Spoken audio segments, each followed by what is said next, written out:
Okay, confession, I have been wanting to make this video pretty much since I started the channel, and I'm really excited to be making it now. We're going to be talking about human needs psychology, and this is a theory that allows you to understand your behavior and change your behavior in all kinds of positive ways. Whether it's related to dealing with anxiety or confidence issues, whether you're maybe someone who gets in a little too much drama or self-sabotages sometimes, or if you find some of the negative habits, let's say, that you have really been holding you back, then this theory is going to be a godsend. With that said, this video will not be short because it takes some time to explain it all and explain how to apply it and everything like that. Now, generally, I do pride myself on filming all my videos as one take. And the reason I like doing that is because it keeps it really authentic, as if we're together in a room and I'm just talking, rather than some heavily edited scripted thing. With that said, this might end up being an exception because it's really hot here in Prague and these lights are making it hotter, and so I might need to take a break. Okay, human needs psychology is a theory that we are motivated by different needs, and there are 6 needs overall that all people are motivated by. Now, this is different from Maslow's hierarchy of needs, similar tool in that how you can apply it, but very different theory. So there are 6 human needs, and 4 of them are considered our essential needs, meaning that people will do whatever it takes to satisfy these needs. And this is how we get into really negative behavior and why it happens. So the needs, let's get started. Need number 1 that people have is a need for certainty. It is the need to have some kind of stability, some kind of certainty. If you don't know where you will sleep, if you don't know where you will eat, if life is always changing, we go a little crazy or a lot crazy, right? And so this is the first need. Now, keep in mind with these needs is, and I'm going to explain this more as we go, is we all have a need to meet each of these needs on some level, but it varies and we all have different tolerances, right? So for instance, for me, certainty is not a high-ranking need. It's lower. I don't need that much certainty to be comfortable. The next need is what I need more of, which is the need for uncertainty or variety. So if everything was always the same, right? Let's say you had the most stable, certain life ever. Your first need for certainty would be met. You'd be like, yeah, great, like life is really good. But I'm bored as hell and this is terrible, right? And this is where you see people who are living sort of a very stable life for like 10 years. And then suddenly they're just like, nope, getting divorced, dating a guy with a motorcycle, like, I need a change. Like, this is not happening anymore. And that's where you see these sort of extremes because people have neglected the need for so long. I also think this is where you have all these, like, foodie people and this need for variety in cities. I have a couple friends visiting Prague right now, and they both have kind of good corporate type jobs. One is a lawyer, one works in development. And they're just talking about like Vancouver, where I'm from, and how people, like the new restaurants, and people always want to go try new places and all this. And of course, that's like human nature. We like good food and we like trying places. But I would theorize that a lot of the kind of novelty put in big cities, like, oh, you can go to this hamburger place, but the hamburger's served upside down, so it's like a new thing, is because a lot of people don't get that much variety or uncertainty in their day jobs or day-to-day lives, and so they look for it in little bits and pieces. So those are the first 2 needs.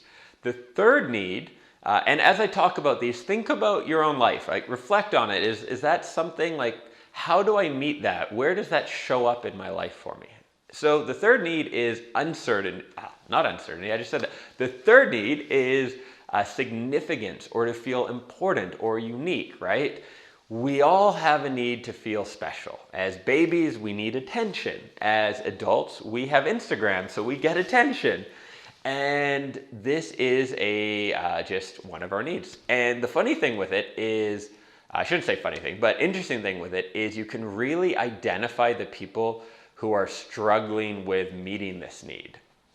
So you'll often, if you see posts on like social media, which I don't recommend spending a lot of time on, but if you do, you'll see the people where it's clearly like cries for attention. Like they'll go and they'll share a rant, or they'll have like, oh my God, this happened to me, look at this.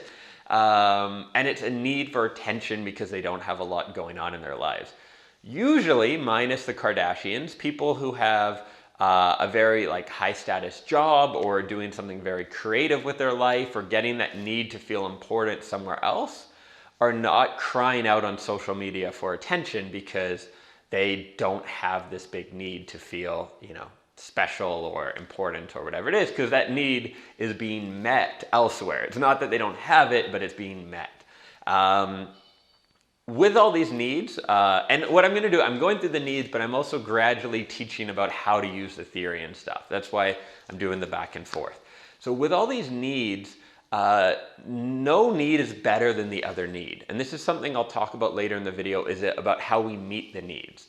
And so there's certain things like, for instance, feeling special or significant that sometimes we associate guilt with. That, oh, I don't want to be like someone who, needs to feel special. I don't, want to be that person on Instagram or whatever. And that is not the right way to look at it. The right way to look at it is, I have this need. What is the best way I can meet it that will increase my well-being and increase the well-being of the people and society around me? And again, we'll get more into that. And so don't associate any guilt with the needs, and don't try to pick needs. I'm going to talk more about our primary needs, which ones we're driven by, each as individuals. Don't try to choose a need that you think you should have. No need is better than any other need, right? It's just kind of how we're wired with stuff. And so third need was significance. The fourth need is the need for love and connection. So as people, generally, we don't like to live alone. This is why, be alone at the very least. Here I am living alone. A little sad about it sometimes. Solitary confinement in prisons is one of the worst punishments people can have, right? Logically, you would think if you're going in a maximum security prison that you would want to be in solitary, where you're safe. But solitary is considered the worst of the worst, because we need human connection. We go crazy without other people when we're in isolation. So we need to meet this need for love and connection. And there's different ways that can be met. It's not just romantically, although I'm sure in prison it is sometimes. But it is about it could be the hug from a friend. It could be a long, deep conversation with a family member. And of course, yes, romantic love and connection is really important here as well. And so this is where you see things like when men get divorced, sometimes they go to prostitutes or ladies of the evening. And it's been, I haven't checked stats on this, but different things you sort of hear and different bits and pieces and different studies or just stories and stuff, is that at least half of those men don't want to have sex. They'll literally be paying a prostitute, and then once they get alone, they just kind of want to talk or be with someone because they're feeling really lonely.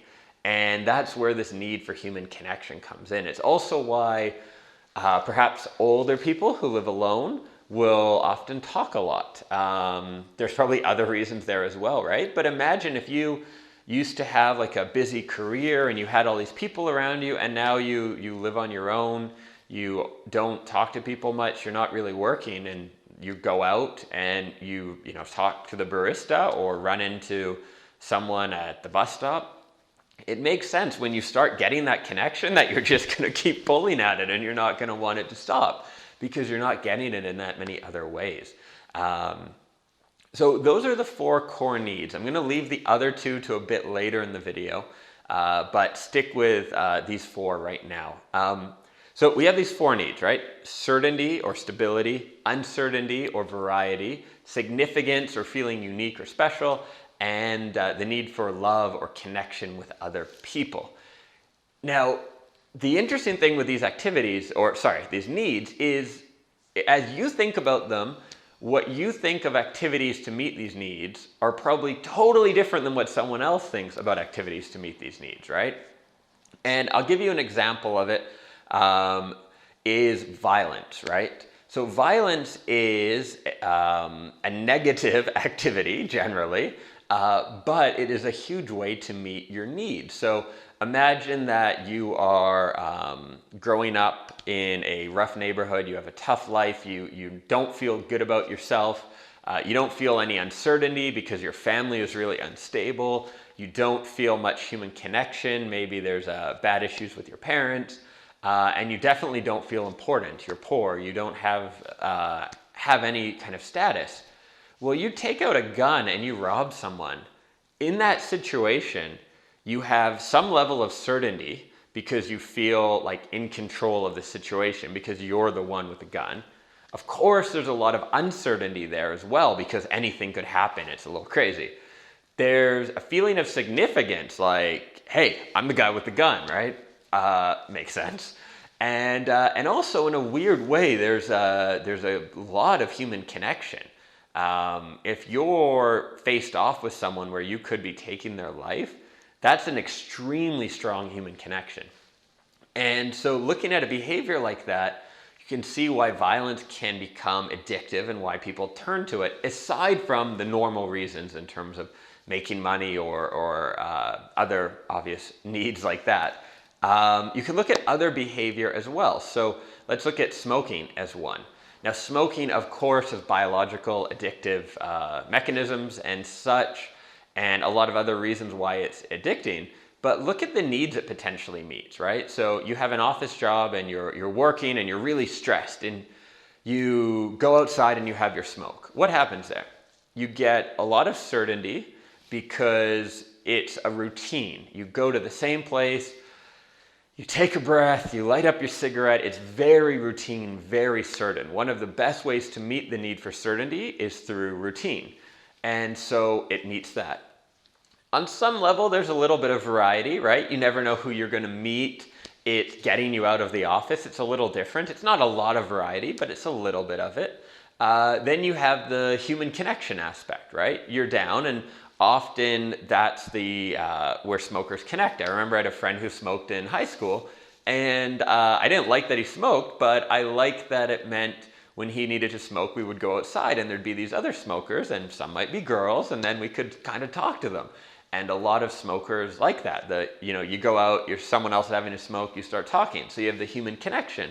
And then if you look, maybe not so much now, but historically, movies and advertisements made smoking something cool. You felt special, like, hey, look at me, man.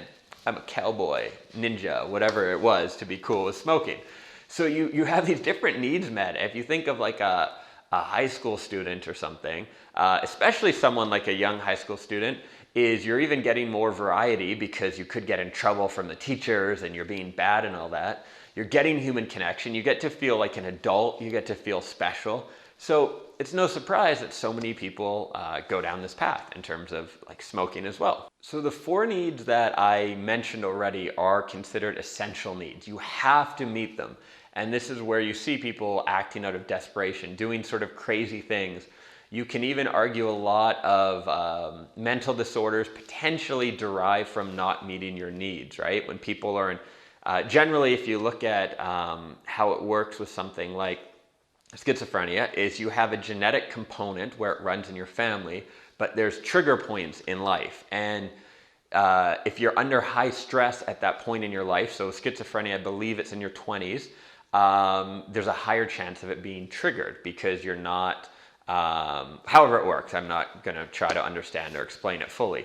So you could argue or at least theorize that by not meeting our needs, if it really is at our core where our brain has to meet those needs, then it will do things like self-sabotage, like create drama, or even potentially move towards like what would look like a mental disorder because it's doing something to make us meet that need. And thinking of it from the point of view as our brain wants to meet that need, whether or not we want it to necessarily, so it will do self-destructive things. The last 2 needs are fulfillment needs. They're where you want to strive and spend more time in as you kind of rise up in terms of the purpose of your life and what you're doing. The fifth need is around growth. So the need to be developing, to becoming a better person, to be learning. This can be any number of ways. It could be physical, it could be mental, it could be by challenging yourself all the time, but it's the need for growth and progression. The last need is the need to give back and the need to help others. And again, these two needs tend to be tied to a more fulfilling life, but we're not necessarily wired to do them. Often, and this is my own hypothesis, but people who do a lot of like charity work, sometimes they're in the stage where they're doing it as just a need to give back and that's their core desire. Other times they're doing it as a strong need for significance. I don't want to get into the whole Mother Teresa thing, but I've heard she was a bit of an egomaniac, and my only evidence for that is name one other nun. Exactly. Of all the nuns and all the people who've done work around the world helping people, why do we only know her? Perhaps there was some level of ego and need for significance really driving what was going on there. Anyhow, get mad at me in the comments below on that one. So of these four needs, we're going to have two primary needs. Sorry, of the 6 needs overall, we're going to have 2 primary needs. These are the needs that drive us as individuals. And when you look at someone, you can usually figure out what their 2 needs are, at least one of their primary needs, by how they live and what their life is like, right? So looking, say, at someone who is an adventure athlete, right? They go mountain climbing, they do all kinds of crazy stuff, and they're always Instagramming it. Probably, not for sure, but probably there's a need for variety. They want that challenge, and there's a need for significance if they're like doing it very publicly and trying to get esteem that way or that kind of thing. It is said that most people, although if you're watching my channel and you're a fan, this might, like, I don't think you fit into this most people category, but that most people are driven primarily by certainty and significance. Those are the 2 driving needs, which is unfortunate because those are 2 needs that if you're meeting them the wrong way can lead to kind of a very materialistic, unfulfilling life where you're just being driven to like make money, get security, feel special because your Mercedes is better than the other person's Mercedes, and it just takes you down that path. But again, as I said, do your best not to judge the needs. It's more about how you choose to meet them. So take a minute and think for yourself, what are your 2 primary needs? What do you think are the 2 needs that drive you the most? And remember, everyone is driven on some level to meet all these needs, but there's usually 2 that are our most driving factors of what we're doing. And so take a second to think about that, and I would love it if you shared in the comments below what you think your 2 driving needs are. Not only to make the video more interesting, but also I'd love to learn more about you, my awesome audience, and what drives you. So think about your 2 primary needs. Now, the next part of this, which goes deeper, is thinking about how we meet our needs and trying to decide, is that a healthy way to meet that need or is it an unhealthy way to meet the need? So as you gain, and I unfortunately can't in video format sort of dive as deep into this as I'd like to in terms of analyzing every little part, but I'll do my best here to make it relatively comprehensive. You want to think of the different activities you do, good and bad. So what are some bad habits you have? Maybe think, if you do have a pen and paper at this point, awesome. Maybe think of 3 negative habits you have, or things that tend to repeat themselves in problems. Maybe your last 3 romantic relationships, they all sort of ended the same way, or there's something like that. Think of some habits or patterns or negative things you do that you don't necessarily like, and write those down. Similarly, think of some really positive things you do as well that add to your life. So maybe you go running every morning, or maybe you spend 20 minutes a day watching educational YouTube videos like this, or whatever that is, and write those down as well. And then what you want to do is you want to look at the negative side, the bad activities, the bad habits that you're doing. As I said, trying to do this in one take, it's a little hot. You got to give me a little leniency here. So you want to look at the negative side and try to think, what needs are those activities meeting? So what's something bad you're doing? Why might you be doing that? What are the needs that it's meeting? Remember, the needs are just about being met. They don't care how they're met. They're not sitting there being like, that's not morally acceptable way to meet this need. That's up to you and your higher conscious to get to, right? On the lower end, our unconscious just wants to meet those needs. It doesn't care how. It's up to us now to look at how what needs we're meeting with this negative behavior. And then what's another activity we could replace it with to meet the same needs, but meet them in a better way, a way that's healthy for us and healthy for the environment around us. I don't mean the trees, but take care of the trees too and the dolphins, but I mean the people, the society, the world as a whole, including the environment. What can we do to meet our needs in a positive way? This is why sometimes you'll see people who make a switch from, say, smoking to running, or it's very rare that someone just quits smoking. It's often they quit smoking and then they become a vegan, and then they get the same thing from being a vegan. They get to connect with people and be like, I'm a vegan, and then they get this, they get to cook more, which gives them some level of certainty in eating this kind of food, and they get to feel special because I'm a vegan, and whatever it is. Full disclosure, I did briefly try to be a vegan, and I'm allergic to nuts and soy and beans and a lot of things, and it did not work very well. I weighed like 60 kilos within a month.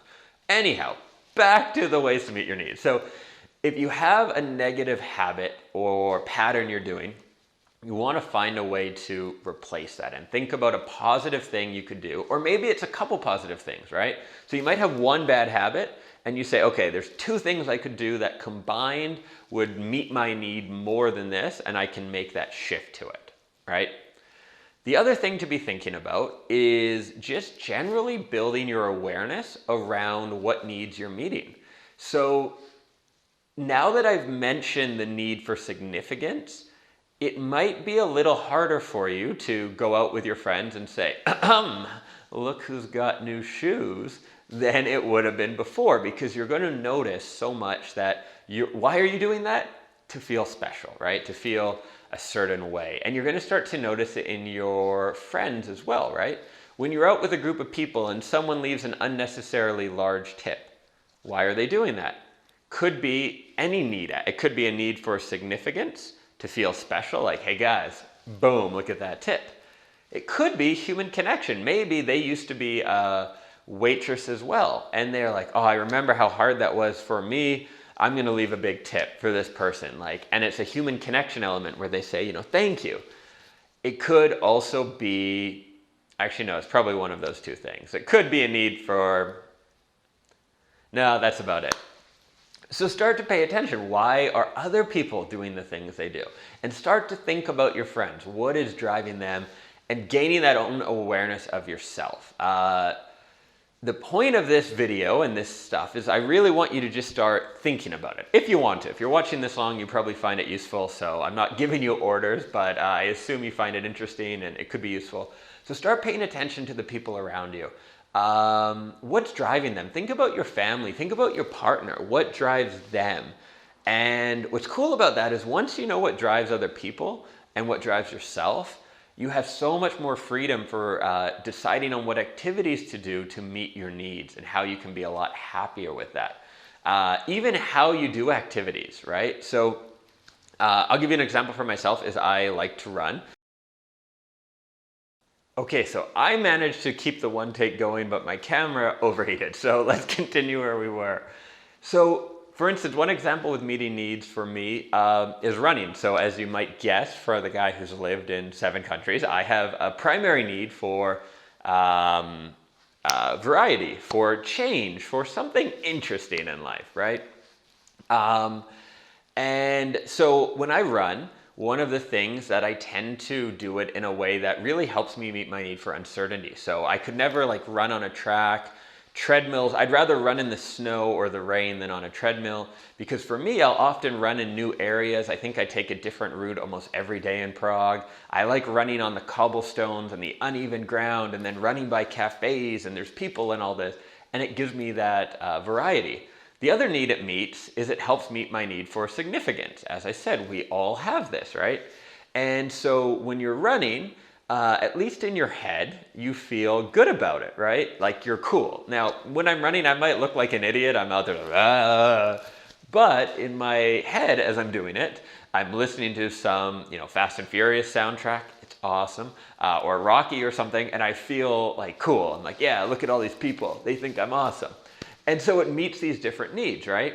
So that's the cool thing about this is when you figure out your needs and you look at your activities, sometimes you don't have to get rid of an activity. Sometimes you can just adjust how you do it and have it meet more needs. Similarly, the activities that you do really well or that are positive, you can look at ways to do them in a way that meets your needs even more, right? So running is a positive thing. It meets some needs, but I've tweaked it to meet even more of my needs and make it even more, beneficial for me. Now, speaking of needs, I have a need for my feeling of significance and certainty to grow my subscribers and have more awesome people in the community. So if you have made it this far, the video's not done. I'm just taking a brief pause to encourage you to subscribe to the channel if you've enjoyed this. I'm going to be making more and more movies on topics like this. So back to human needs psychology. At the foundation of this is the belief that no one is crazy. No one is broken. You might have habits, like you might have always had weird relationships where they end, or not be able to keep a job for a bit or something like that. That isn't because you're broken. That isn't because you're doing, you're doing something wrong, sorry, but it isn't because there's something wrong with you. It's because you're meeting your needs in the wrong way. And there's an actual rational reason for why you do what you do. It's a really important shift in belief. Rather than thinking that there's something wrong with us, it's understanding ourselves and why we do what we do. Once you know that, you can then adjust the behavior in much more positive ways. And so that's what I want to leave you with in this video is start paying attention to these needs. Go through the inventory for yourself, for friends and families, and think about them, about what could be their driving needs. And the reason for this is not just to better understand them, but the more you apply this, the more you'll basically develop your ability to understand it and apply it in yourself, right? We learn through doing. We don't learn just through videos. We learn through watching videos and then applying it in our own lives. So practice this. Pay attention in yourself. When you're doing something weird or self-destructive or awesome, think, why am I doing this? Like, what of these needs could this be meeting?